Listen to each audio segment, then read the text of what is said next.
সব থেকে বড় কথা যে মমতা ব্যানার্জি পশ্চিমবঙ্গের মুখ্যমন্ত্রী হওয়া সত্ত্বেও এ বাংলার সন্দেশকারীতে যাওয়ার সময় হলেও অন্তত 1 থেকে 1.5 বছর পর সেদিন বাংলার মা বোনেরা তার কাছে আরতি করেছিল, আর্তনাদ করেছিল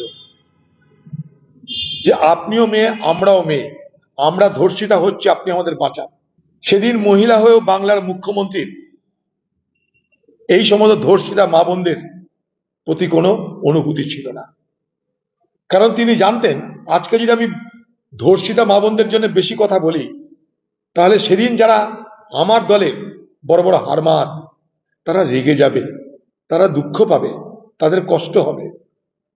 তাই সেই সমস্ত দুষ্টু ছেলেদের কষ্ট দিতে দিদি সেদিন চাইনি। এখন ভোট নেই, 1 বছর পর ভোট হবে 26-এ, বাজার গুছাতে হবে।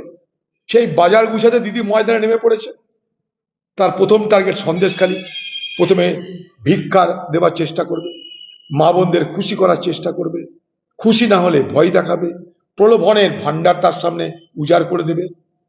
এখন সন্দেশখালীতে দিদি পরামর্শ দিচ্ছে মা বোনেরা রাত্রেবেলা কেউ ডাকলে বেরিয়েও না।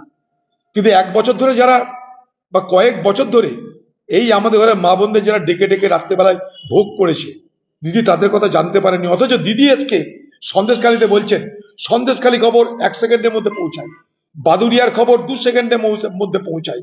দিদির কাছে বাংলার মা বোনদের ধর্ষিতার খবর আজও পৌঁছায় না।